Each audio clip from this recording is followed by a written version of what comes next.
Back to news.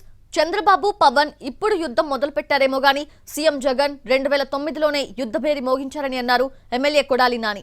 Sonia గాంధీతో పాటు చంద్రబాబు, లోకేష్ పవన్ ని మట్టి కరిపించారని చెప్పారు. ఆ పరంపర కొనసాగుతూనే ఉంటుందని చెప్పారు. పవన్ కళ్యాణ్, చంద్రబాబు నాయుడు, లోకేష్ ఇప్పుడేమైనా యుద్ధభేరి మోగించి గంటలు మోగించి పిల్లి మేడలో గంటలు కట్టుకొని చచ్చి ఉంటారు. నిన్న మొన్న జగన్మోహన్ రెడ్డి గారు 2009లోనే యుద్ధభేరి మోగించాడు. సోనియా గాంధీని మట్టి గరిపించాడు.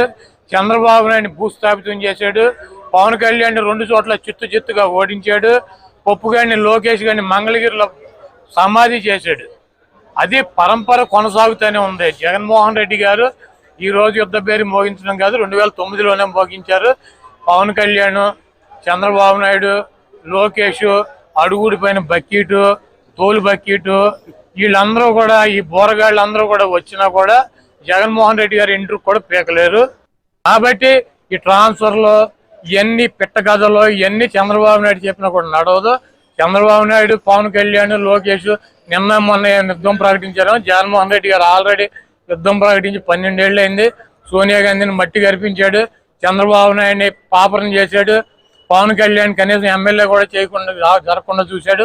ఈరోజు చంద్రబాబు నాయుడు, పవన్ కళ్యాణ్, లోకేష్ మేము ఎమ్మెల్యేలకు గెలిస్తే చాలు, ప్రతిపక్షం వస్తే చాలు అని వాళ్ళు యుద్ధం చేస్తున్నారు. వాళ్ళు జగన్మోహన్ రెడ్డి గారితో యుద్ధం చేసేది